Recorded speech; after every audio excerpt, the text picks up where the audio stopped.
Would like to welcome you to our Teachers Lounge today. We are excited that you've joined us. I'm Stevie with the training team at Test Out, and my colleague Alan is going to introduce the wonderful teacher guest with us today.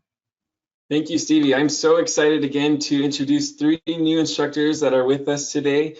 First off, we have Gwen Barnes from Central Davidson High School in North Carolina. And she has been teaching for 14 years at this school, and she's worked extensively with Excel for 12 years prior to her teaching. So we're definitely excited to have her with us today. Next, we have Kim Conant from Nashville Junior High School in Arkansas. And she's been a teacher now for a lengthy 24 years, 22 of those years which have been at this same junior high, which is amazing. Thank you, Kim, for joining us today. Next, we have Michelle Lewis. She is from Fuquay Varina High School in North Carolina, and she has been teaching 14 years at this high school. She taught GED courses at a Vo-Tech in Oklahoma in the late 90s after retiring from the Army, and as a soldier, also taught various things between the late 70s through the 90s. So Michelle, thank you for your service, and also thank you for joining us today. Appreciate those introductions, Alan. Thank you so much. In January, we met to discuss how to assist students in passing the MOS Word exam. And I bring this up today because there was some great information shared in that session that would apply to our topic today, which is helping students excel on the MOS Excel certification exam. Would also like to thank the teachers who have submitted questions over the last couple weeks for this session today. Our first question actually is a 2-part question dealing with Chromebooks. So the questions, how to get students more experience when all they have is a Chromebook, as well as what are the shortcuts for using function keys. And Michelle, we're going to turn this question over to you initially. I have never actually had a Chromebook, so I was a little bit taken aback by this specific question, but my students have them all the time, so we have to work through this. They don't have enough Chromebooks in our district to hand off Chromebooks to teachers. One of the things that I did to find out some of those answers was I actually used Test Out. Take a look right here. Test Out has a support window that says, "Hey, how can we help?" And as you scroll down the support window, you'll see tips for Chromebook users is the second article. They have more articles, but this particular article was really pretty cool. Talked about how to deal with slowness or unresponsiveness and various things about a Chromebook. If you plug it in, you'll probably have a better experience on your Chromebook. Different things that you can do, how to keep it from freezing. And then this one says other common issues and workarounds if you're unable to use the function keys. And like I said, I can't do this on my computer because I don't have a Chromebook. And then there's some more stuff about what else you can do and need more help. These guys are great. They do live chats. They have an email for support, and they have a phone number that they'll actually answer. So I was very impressed with all of that. Also, you were asking about how to get more experience out of a Chromebook.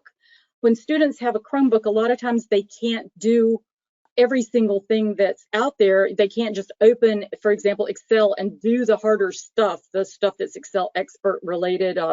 There are a lot of things you just can't do in a Chromebook because Chromebooks aren't strong enough. We were lucky enough in our county that they purchased a program called Cameo, which is basically just online Microsoft Office. Test Out has some actual Excel activities. You've got to save them in your computer and then upload them into Cameo, and they'll work even on the Chromebook. Let's ask Gwen. Kim, do you have anything else to add about Chromebook usage at all? Well, we have gone this year as one-to-one, so all of our students do have Chromebooks. Fortunately, I still teach in a PC lab, so when students are on campus, they can get into Excel and get real application experience. But yes, Test Out is great to have the feature to be in a simulated environment so that they can get that practice. The Excel online through Office 365 is a stripped down version, but they can still get some practice because you can still do your functions and you can still do some formatting and some things like that. So coming up with some of your projects that you may do on a PC, we would have to kind of water them down a little bit, but if you had to, students could get extra practice with projects using Excel online also. We also are using Chromebooks. I'm also very fortunate to have a PC lab. At first, we were not one-to-one prior to COVID, and we were told in our county, we'll give you Office 365. You can do everything you need with Office 365 with your Microsoft classes. And the first 3 weeks were a nightmare. And then wonderful test out came into my life. In the word meeting, somebody mentioned it just be like a blessing, you know, and it truly was. It was a game changer for us and our whole county. It was several months before everybody had Chromebooks, but what test out did was allowed it for students on MacBooks, PCs, the ones that did have Chromebooks. We were all able to do the same work. For that period of time, I was strictly using test out. I mean, I could not do anything interactive with actual Microsoft Office that was like live because we just had far too many scenarios. But I asked for feedback from my students about their views on test out, and they all loved it because for the first time, they were actually able to learn and practice and get immediate feedback. Even for the ones that did have Excel installed on their computers, they would have to share their screen. I'd be trying to analyze it to see if it was correct, and it was just not very effective. I think somebody had asked about the F4 key, you know, where it's going to make a cell absolute. I've taught all mine how to manually just go ahead and do $signs if they want to as well. And so that way, if that's the main thing they need the function keys for Excel, that's the only thing I've run across. They can just do the $signs like in the formula bar. Just a nice little quick way to get to it. Perfect. Well, thank you guys so much for sharing that particular question. Our next question is, I am using Office Pro with 9th graders. I asked them what they found most confusing. And to quote, they said, "Why do they tell us what to do first as the last sentence of the directions?" Unquote. I'm excited that we have a junior high teacher with us to share her perspective. So, Kim, tell us what you do with that. Yeah, and this is a very valid question because they don't want to come right out and give you the answer or give you too many clues. I have found that a strong vocabulary is very important, and that's why on all of the test out lessons, even I have quizzes and different resources that I use to help reinforce that vocabulary so that they have an understanding of the concepts and they aren't just memorizing steps. And so that's very important. I've referred back to the Word Teacher Lounge, and Kelly on there had discussed how you need to break down the task, read the entire task, find the location in the document, location on the ribbon, and then the action. And it works the same way with Excel, and even more so to break it down. First, look and see what worksheet you're going to be on, because that is a common, even in test out. And I'm so glad that test out works that way. It doesn't automatically bring up the worksheet that you're going to do the task on. Neither does the Microsoft Office test. So you have to first verify you're on the correct worksheet, then look at the cell or the range that you're working with, and then what command are you looking at. And so like here, I just pulled one of these, an example of how a task may be written. And so you can see first, be sure that you read the entire task. And I always tell my students, if you're unsure about it, don't waste time, because that's a big factor. Is you don't want to run out of time. You can pass the test without answering every task. So you want to make sure you get to the tasks that you know how to do. So if you're unsure about it, mark it for review and move on. But if you do want to tackle it, then be sure again that you look, what's the worksheet you're going to work on? Are you on that worksheet? If not, switch to the worksheet. Then what cell or range are you going to work on? And then once you get that selected, you can find out, what the task is, then find the ribbon or command that you need in order to complete that task. So that's what I advise my students to do, is just to be sure to read the entire task. Don't get too bogged down in all the extra words that there might be. Just pick out the worksheet, the cell range, and the task, and you can probably figure out that you know how to do it. That's really great information, Kim. And I do want to point out that basically the material was written at about a 7th grade reading level. I know that was one of the questions asked, but I'm glad, Kim, that you brought up that this is how the questions are going to appear on the exam, because basically it's pretty much like an industry standard. And so it is what the students are going to see when they get to the test itself. Gwen and Michelle, I know neither of you are at a junior high, but do you have any other comments about this particular topic? Yeah, I saw the Word presentation a couple of weeks ago, and one of the comments that they made was something about that it was difficult to understand the questions, and I did not feel that way, because I take the students and I'll highlight the words in the questions and I'll point at the screen and match up those words in the questions with the thing in the ribbon they're supposed to look for, insert, or click on insert, or whatever.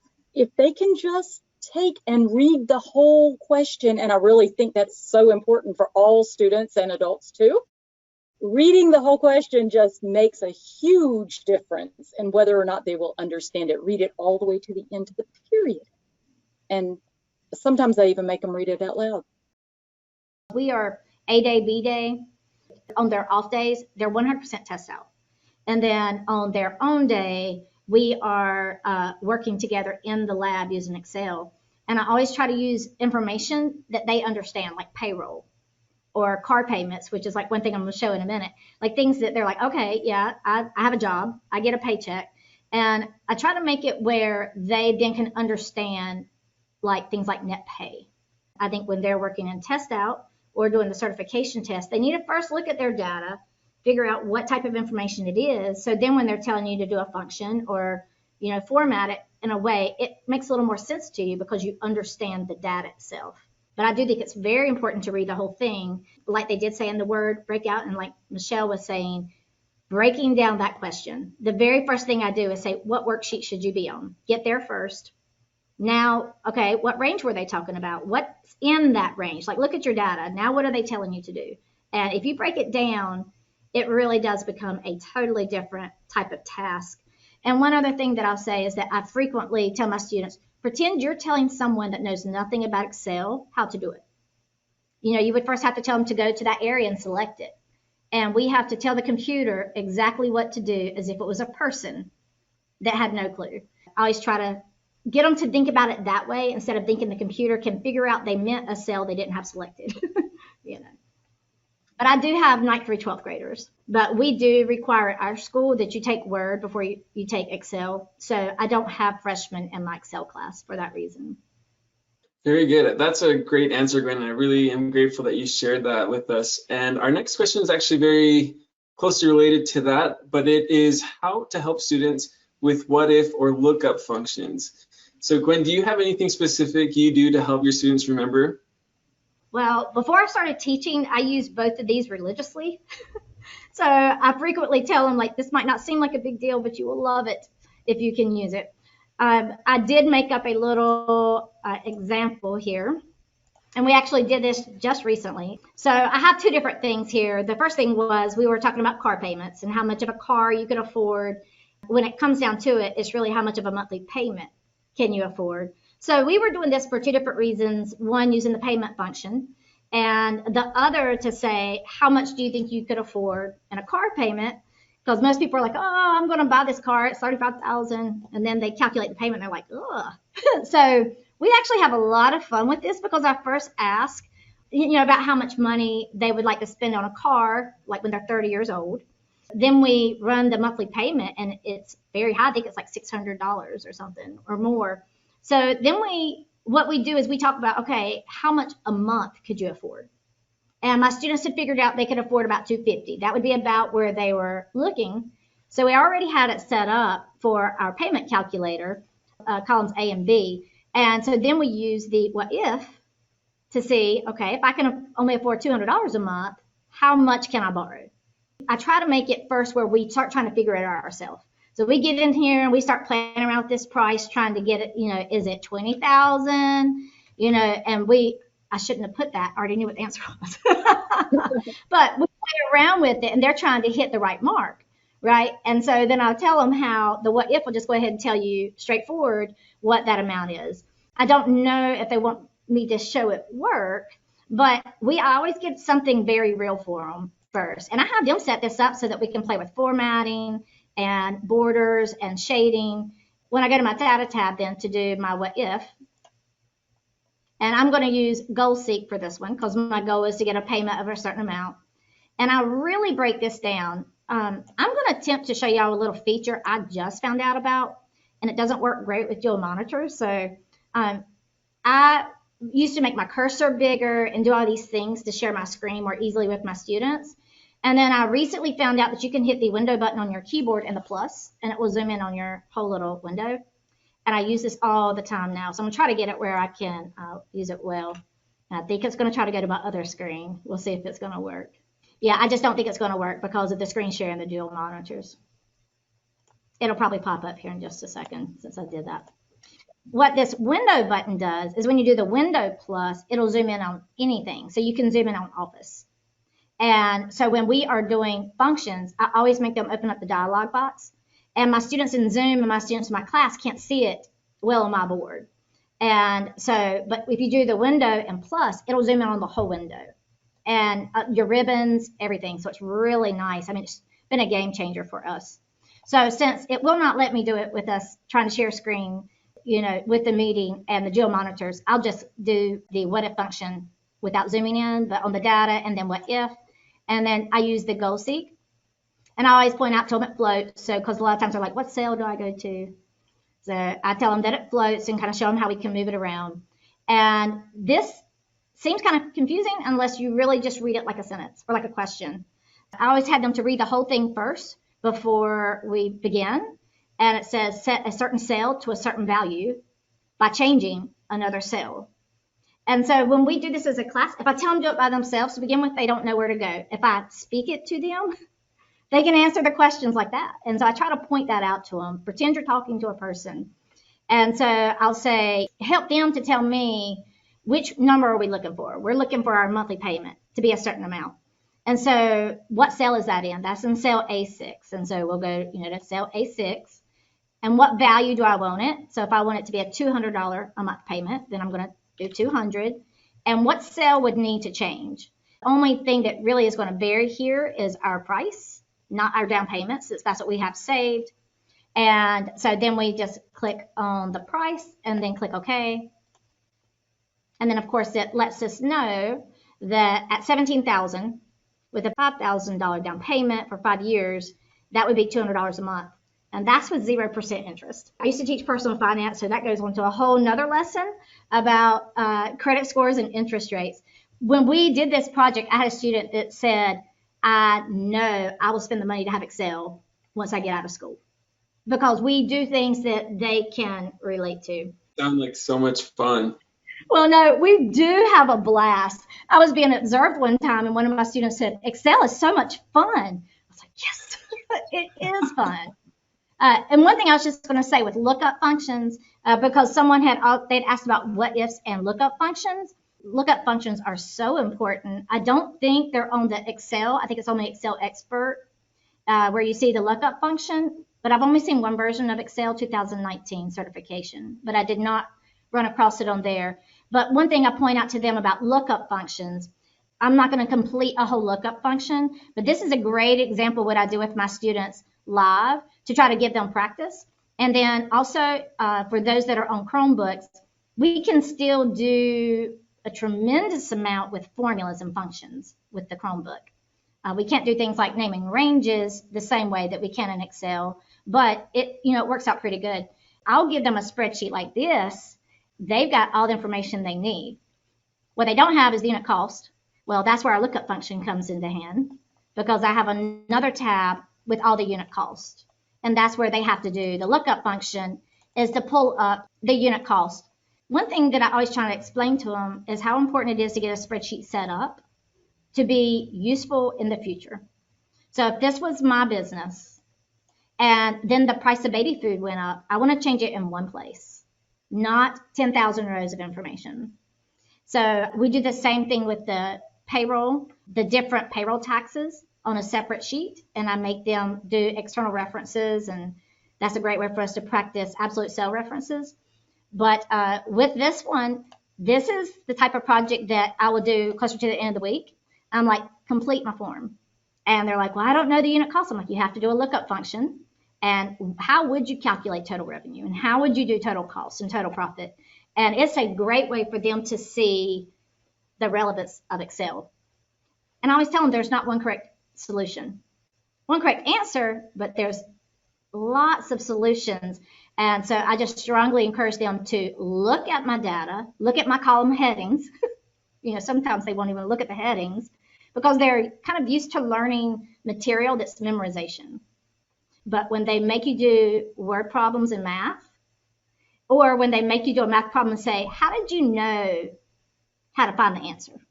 I'm like, Excel is totally right there. You have to tell the computer exactly how to do it. So we have a lot of fun with lookup functions and with what ifs.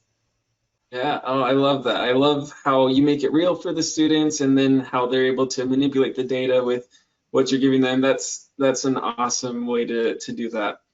Michelle or Kim, do you have anything else that you'd like to add about helping students with what if or lookup functions?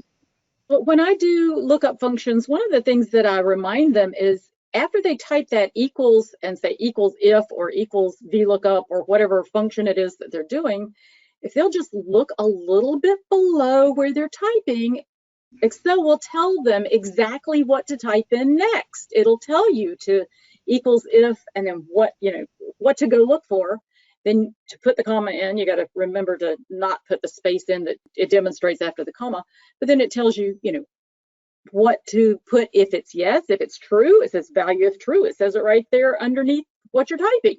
What do you want it to say if it's true? Comma, value if false. What do you want it to say if it's false? And then close the parentheses and move on. So, or tell it exact amount or whatever it is. But yeah, Excel is very, very user-friendly that way, in that it seems like it's so complicated to write some of these equations, but what Gwen said about reading them out loud as you go, it will really tell you what to put next a lot of times. Yes, and I agree, with trying to make it real for them.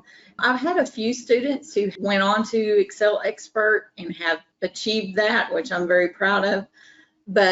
And for those, with some projects I'll show you here in a little bit, I just have an extension to those, maybe assigning a letter grade to the little grade book that we have using VLOOKUP, something that they can grasp and understand. Oh, yeah, that makes sense. I know that that's an A, but I want Excel to tell me that that's an A. And so that just kind of helps them understand the concepts that they can hopefully achieve that Excel Expert, or even if they're not going for that later on as they get into college or work, that they can see the value of those functions.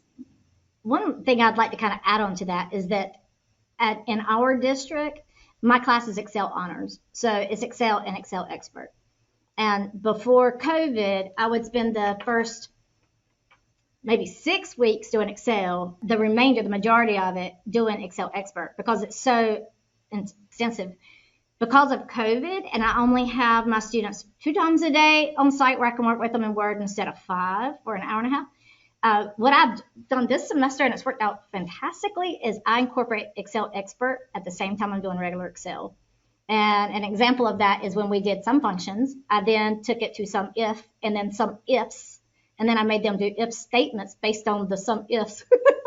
And they were going seamlessly. They didn't know they were getting to an expert level.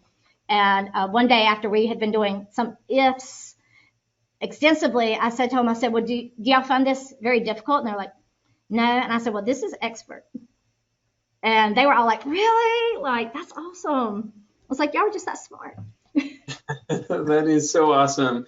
And actually that leads us into our next question, which is related to the students' favorite thing to hate, which are the formulas. We had an instructor who said, a lot of my colleagues' students have already told her that they do not wish to take the MOS Excel exam because they fear formulas. How do you help students understand this? Let's go ahead and take this back to Gwen again.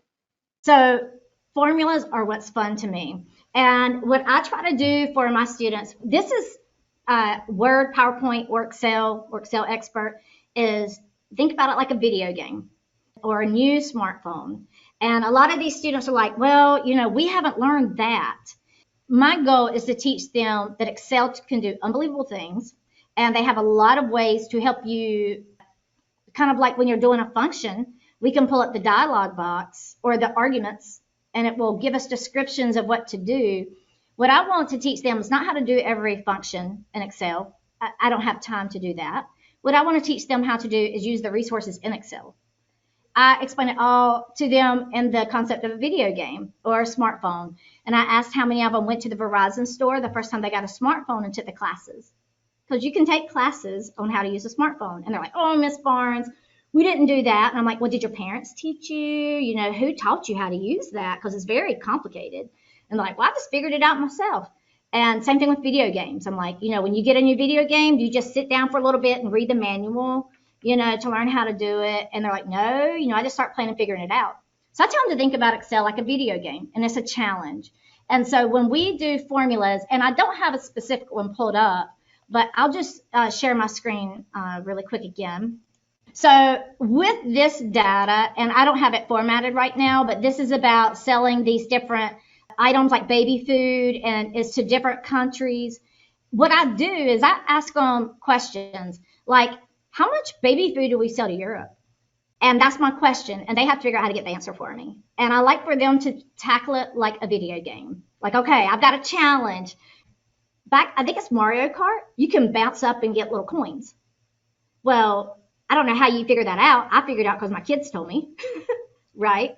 And so I teach them that there's all kinds of little tricks like that in Excel. And one is like going to the formulas ribbon. And if I'm having to do something with text, go look at my options in text. So one thing that I just want to mention, and I will use the VLOOKUP as an example, and I'm not going to do the whole formula, but if I know it's VLOOKUP, and this was kind of like what Michelle was saying, if I start my formula, once I do my open parentheses, and I can see it right here at the bottom, that's great and very, very helpful if you're familiar with it. And some functions, it's very easy. But for every formula like this I do, and I've used VLOOKUPs so many times, I go ahead and do Control A. And what that'll do is go ahead and open up the dialog box where I can see all the arguments.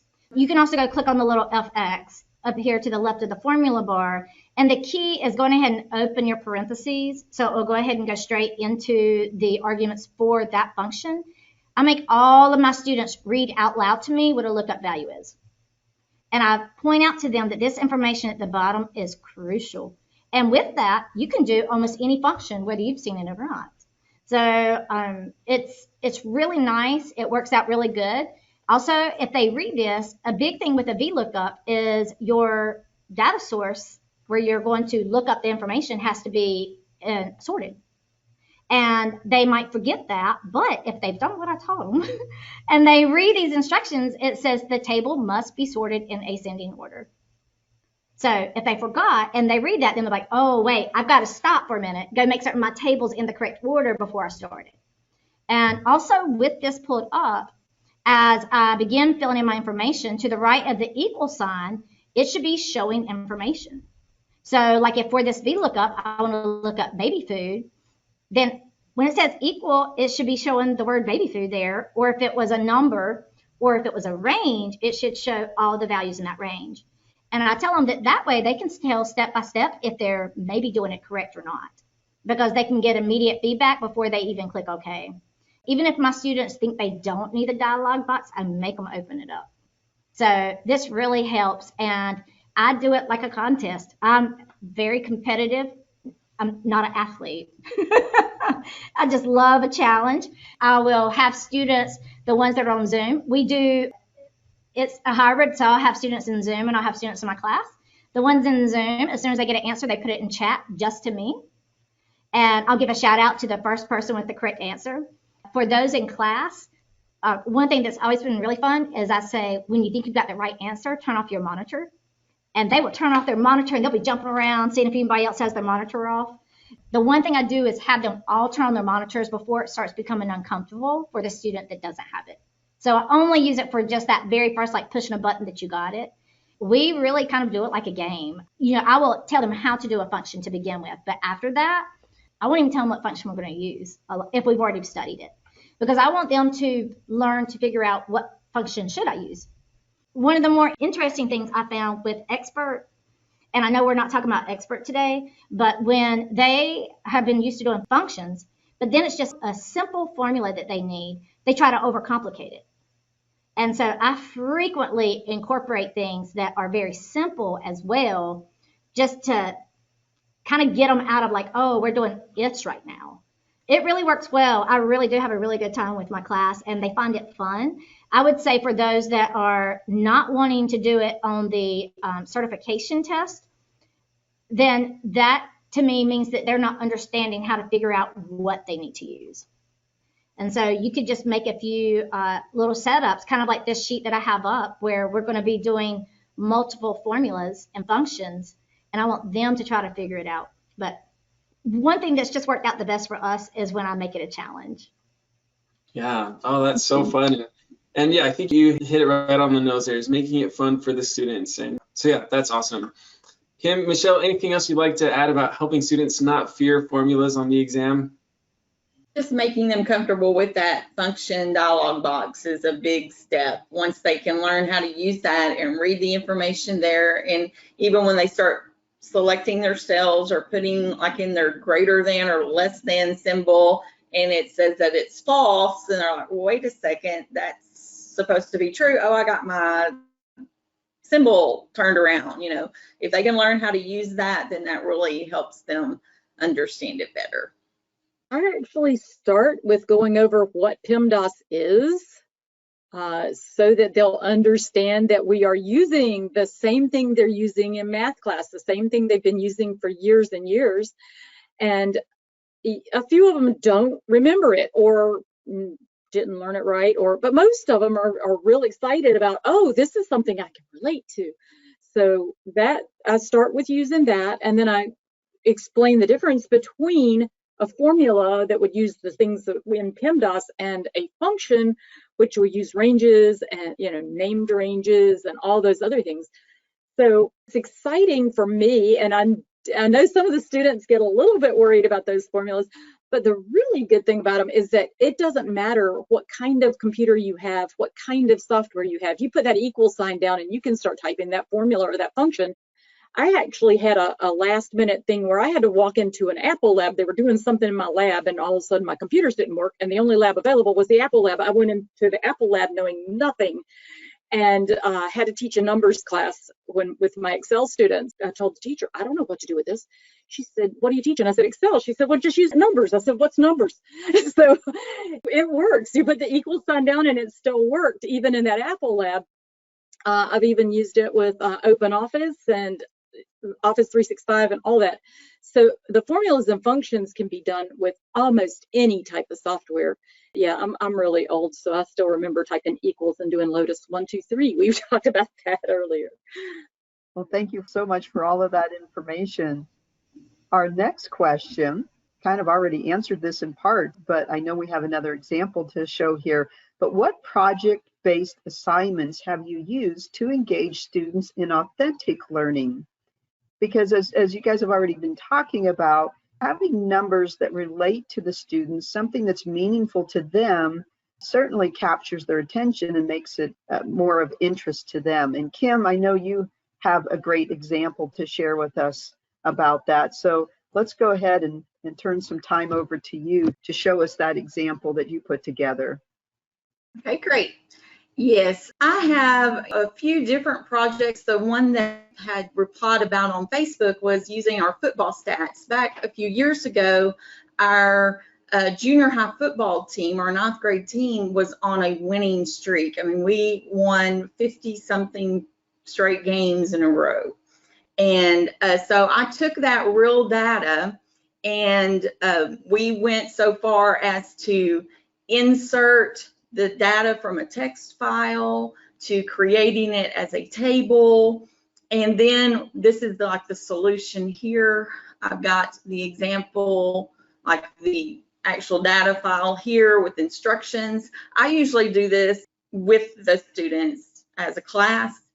But of course, with COVID, you may have to revise it so the students can do it on their own. But we will go through and work through this.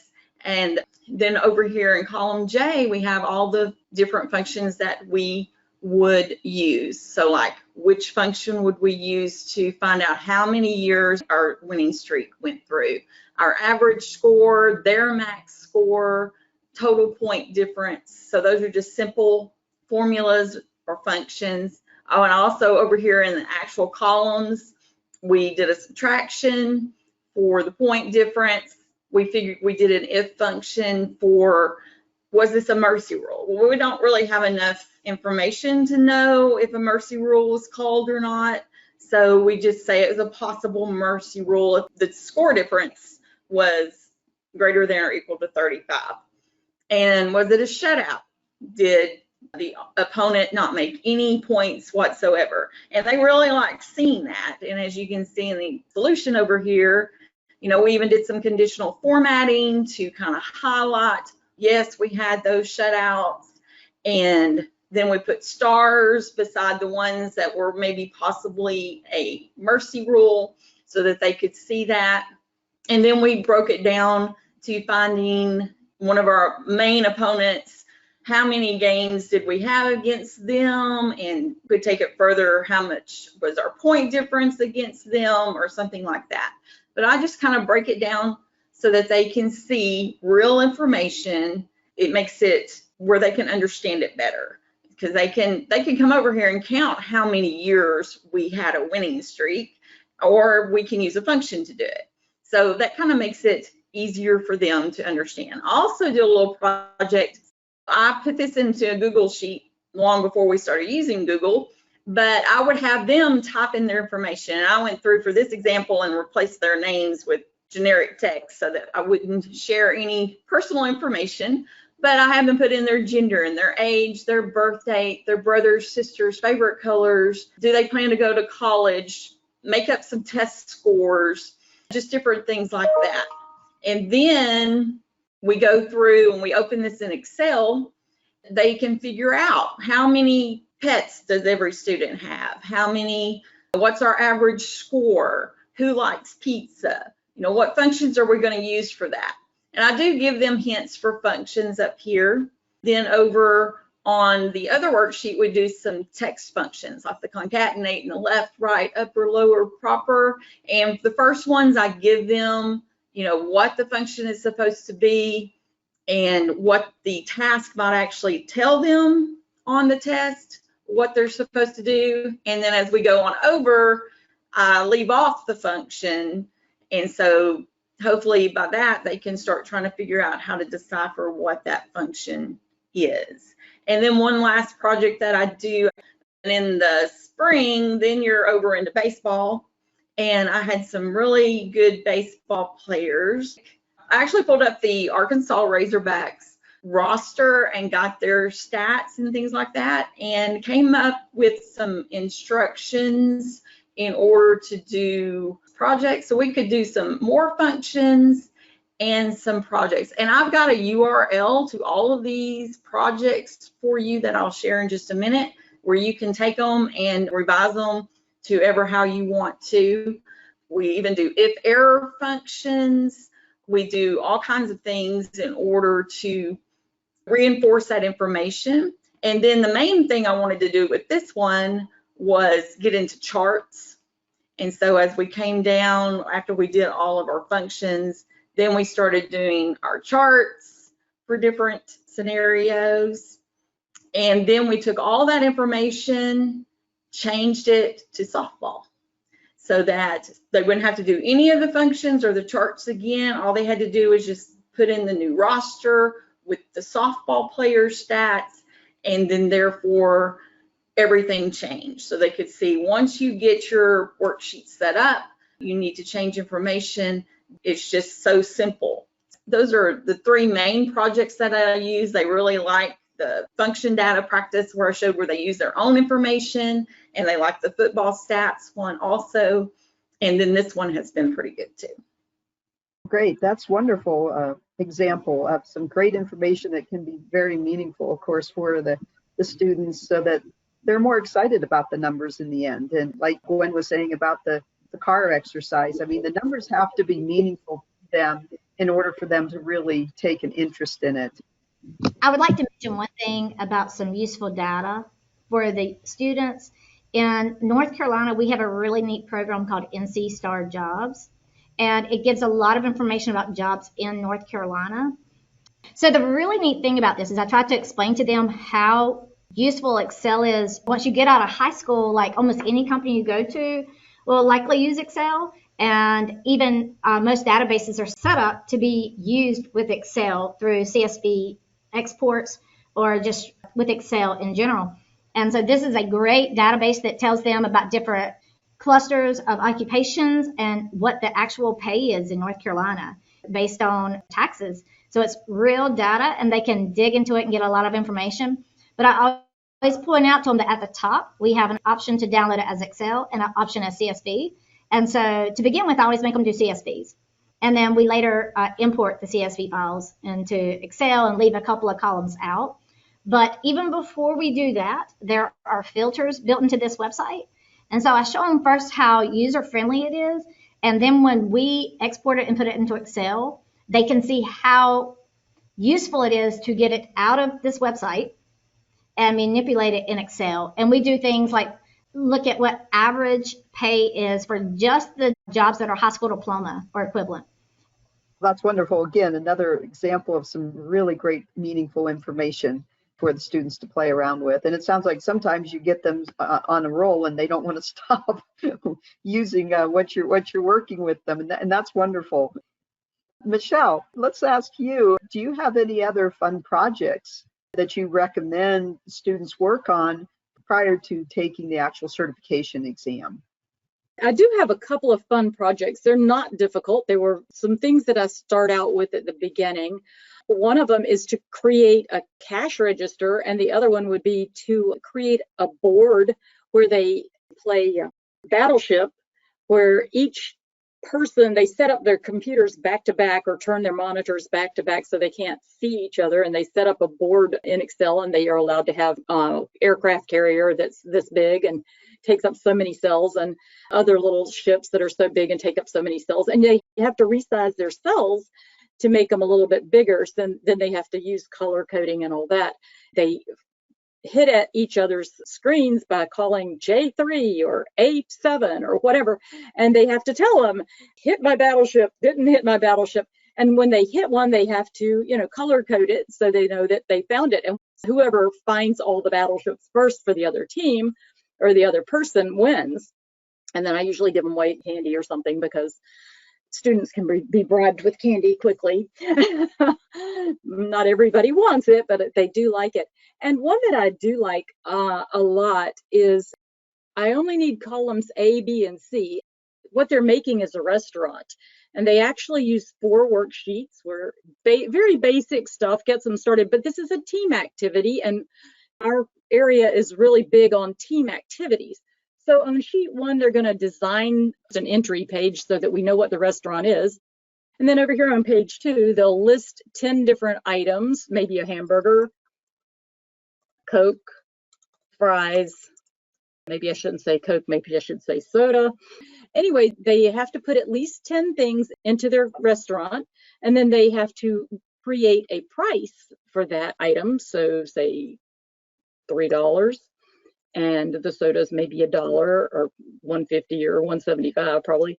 Fries would be like $2.50, whatever.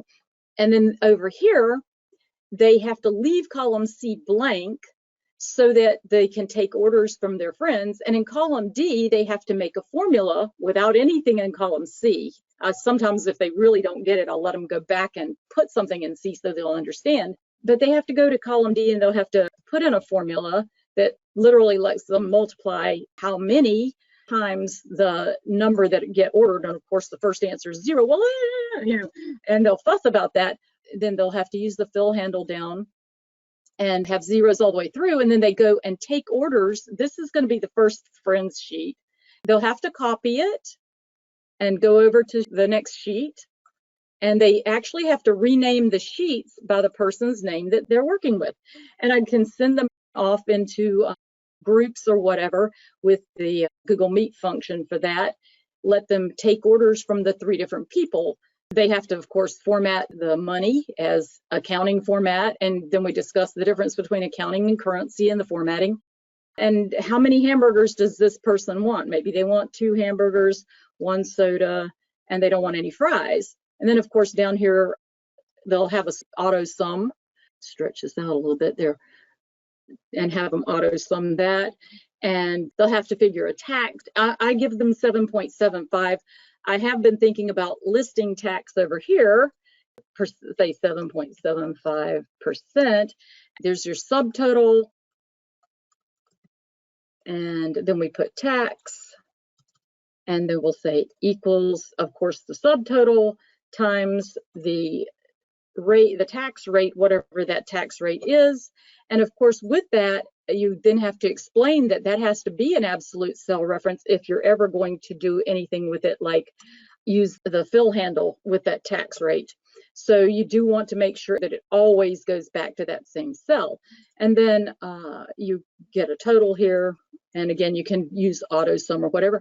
And then the most fun part is for them is to figure out the change. So how much did they pay you?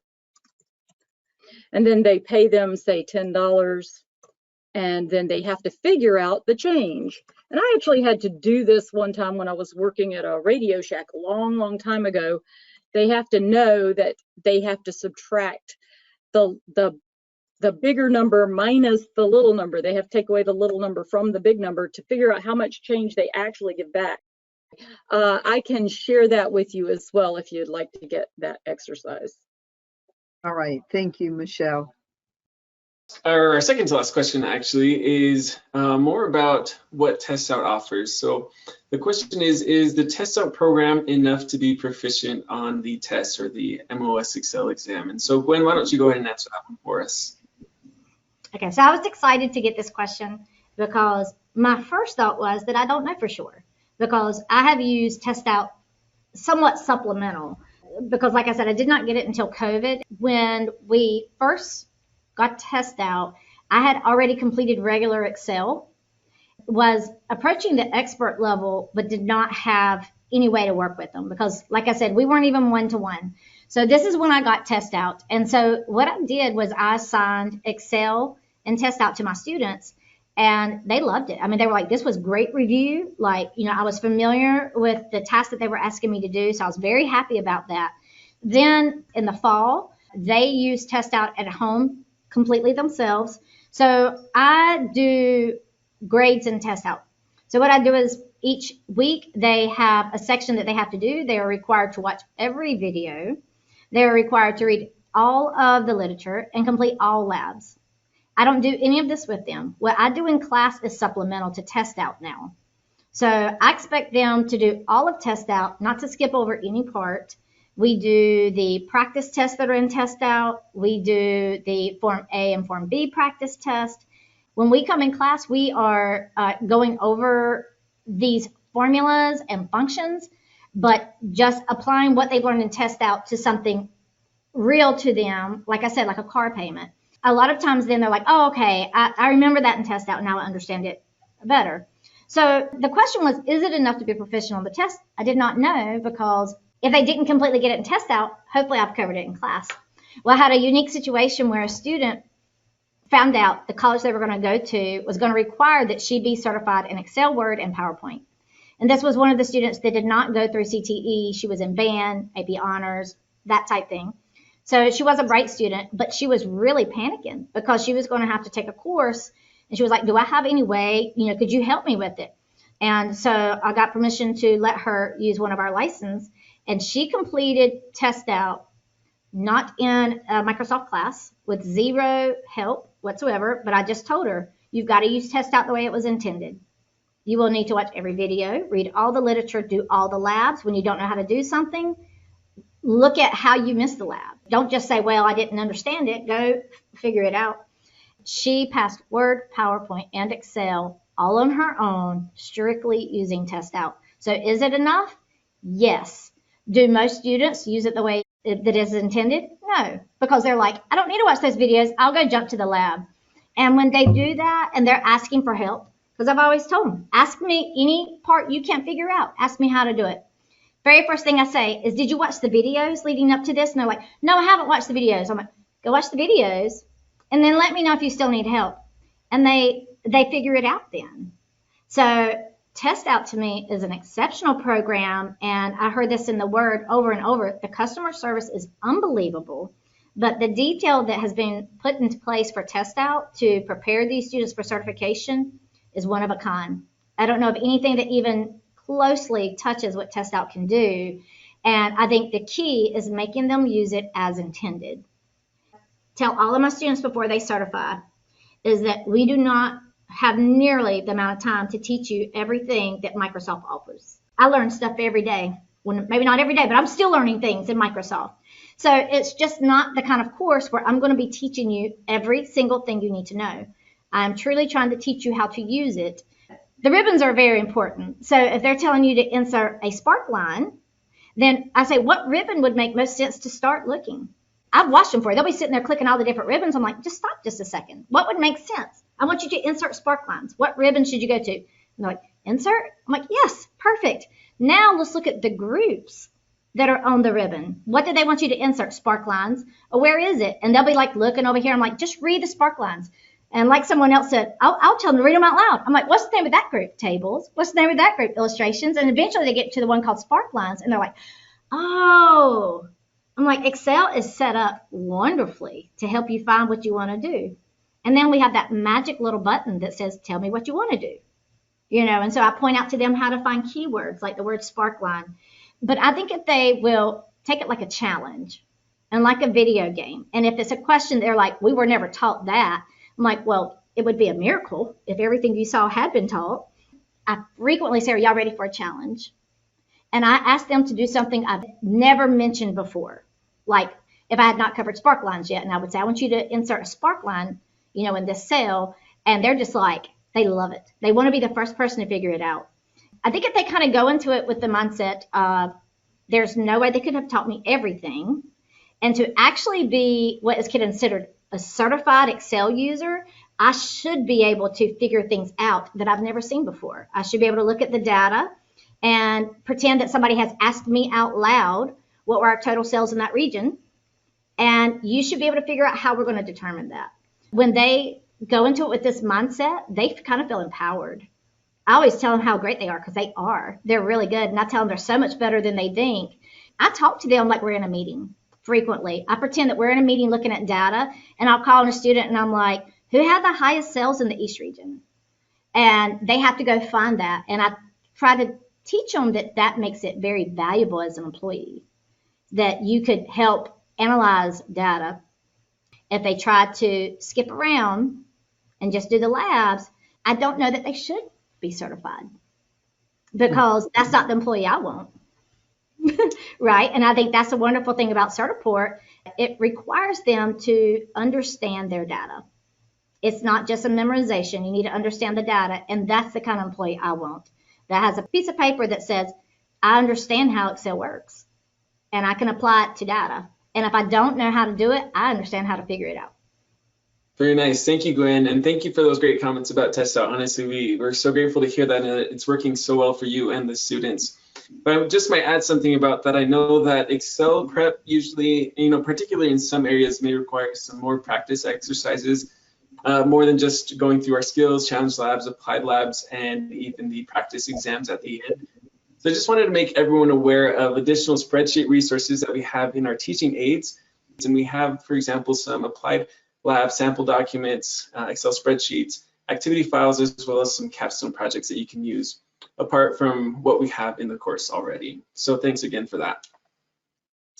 All right, so now on to our last question. And before we answer this, I just want to mention really quickly, a lot of our questions today were submitted by instructors from our Facebook instructor community. And we just want to thank everyone who submitted questions. If you're interested in joining our instructor community, feel free to visit testout.com. It's a nice community, nice collaborative environment where you can ask questions and get answers from a lot of great instructors like the instructors that we have today. So Again, that is our Facebook instructor community. But on to our last question, and this one I'll ask Michelle. How do I get MOS Excel certified? You simply go to www.certiport.com. You set up an account. You'll probably have to work with your school system to pay for your certification test. If you don't work with your school system, you may have to pay for it yourself. Hopefully, all the school systems out there realize the value of taking certification tests and will help you to pay for it. I know most of the ones that I think everybody in North Carolina is covered. I'm not sure about other states. Thing I also found, there's another certification that is available through TestOut. TestOut has its own certification. Under those facts and tips, found that TestOut has a thing called the Skills Guarantee. You get employed after you take the TestOut certification test, which is PowerPoint, Word, and Excel, all three. The employer, after hiring and putting this person to work for at least 3 weeks, if they find that that person who has gotten that TestOut certification doesn't possess the IT skills that is applicable to that certification, then TestOut's going to pay that company up to $1,000. I'm just really stunned that anybody would offer such a thing. So there are two ways to get there. Several certifications out there, but I was really impressed with that TestOut certification. And I guess one opportunity to certify comes with every license. So each one of our students, if they took all three, Word, PowerPoint, and Excel, could go and take that test. And I've got a few of my students who I'm going to be encouraging to take that test this semester. Great, thank you so much, Michelle. Oh, Gwen, go ahead. Yeah, well, I was just going to say with getting certified, I wasn't going to tell how to certify, but I wanted to point out something that when we've had some countywide meetings, some of the other teachers did not know this resource was also in TestOut. When you're looking at what is offered in TestOut, I found out a lot of the teachers were just like going straight to Chapter 5 and going through Chapter 5, and they thought that was everything that was there for Excel. And when I mentioned the practice test, they had not noticed these practice tests down at the very bottom, or they're going to be adding even more practice tests. But these are great ways for the students to figure out how prepared they are going into certification. I tell them if they're not proficient on that, they can go troubleshoot back through the labs, find the sections. And so the really nice thing is with Section A, when you have like this Domain 2, as you're working through your labs, you can tell it to go ahead and score it and then show details of your score. And it will tell you what you missed. And then when you scroll down, it'll tell you step by step what you were supposed to do. And so when the students are using these the way they're set up, they really are brilliant. Then once they've kind of mastered this part, then I tell them to go to the MOS practice exams, which is Section B. But these are timed. And so it's like the same number of questions for the most part that the certification test is. They have the 50 minutes. It will just stop. And then they also get detailed feedback. And that helps prepare them for the time, because that is, to me, one of the things that really gets them the most.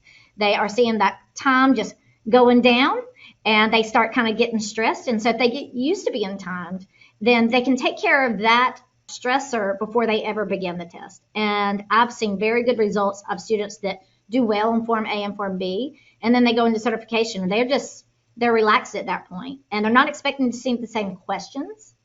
They're accustomed to what the questions are going to be like and the time limit. Thank you guys so much for your time today. This has been a wonderful session of seeing some things that you guys are doing that can provide meaningful information to other teachers as far as data, how they can use particular data. I know Kim and Michelle, I think both of you said that you can share your resources so that other people could utilize those as well. But some fantastic ideas. So Kim, Gwen, Michelle, thank you guys so much. And everybody have a great day. Bye-bye.